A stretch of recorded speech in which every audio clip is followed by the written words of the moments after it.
the Beanstalk.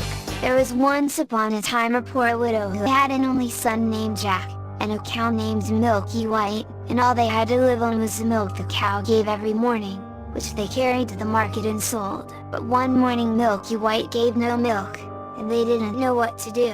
"What shall we do?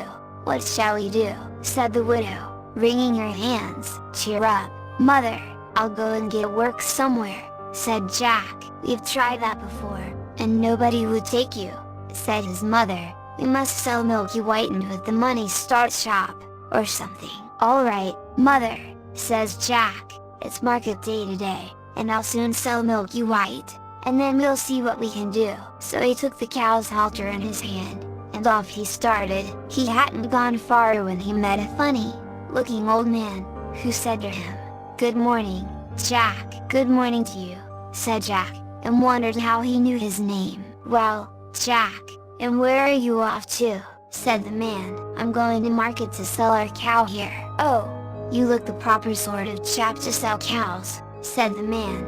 "I wonder if you know how many bins make 5, 2 in each hand and 1 in your mouth," says Jack, as sharp as a needle. "Right you are," says the man, "and here they are, the very bins themselves," he went on, pulling out of his pocket a number of strange-looking beans. "As you are so sharp," says he, "I don't mind doing a swap with you, your cow for these beans." "Go along," says Jack, "wouldn't you like it?" "Ah, you don't know what these beans are," said the man. "If you plant them overnight, by morning they grow right up to the sky." "Really?" said Jack. "You don't say so." "Yes, that is so, and if it doesn't turn out to be true you can have your cow back." "Right," says Jack, and hands him over Milky White's halter and pockets of beans. Back goes Jack home, and as he hadn't gone very far it wasn't dusk by the time he got to his door. "Back already, Jack," said his mother. "I see you haven't got Milky White, so you sold her.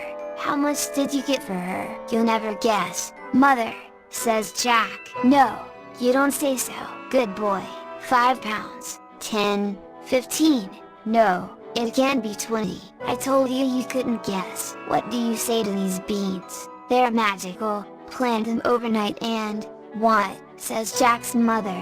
"Have you been such a fool, such a dolt, such an idiot, as to give away my Milky White, the best milker in the parish, and prime beef to boot, for a set of paltry bins? Take that, take that, take that, and as for your precious bins, here they go out of the window, and now off with you to bed. Not a sup shall you drink, and not a bit shall you swallow this very night." So Jack went upstairs to his little room in the attic, and sad and sorry he was, to be sure, as much for his mother's sake, as for the loss of his supper.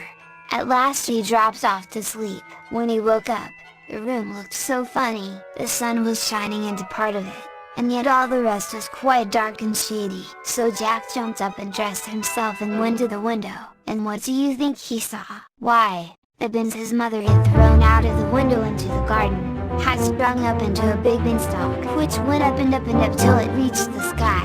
So the man spoke truth after all. The beanstalk grew up quite close past Jack's window, so all he had to do was to open it and give a jump onto the beanstalk, which ran up just like a big ladder. So Jack climbed, and he climbed and he climbed and he climbed and he climbed and he climbed and he climbed till at last he reached the sky. And when he got there he found a long broad road going as straight as a dart. So he walked along and he walked along and he walked along till he came to a great big tall house, and on the doorstep there was a great big tall woman. "Good morning, Mum," says Jack, quite polite like. "Could you be so kind as to give me some breakfast?" For he hadn't had anything to eat, you know, the night before, and was as hungry as a hunter.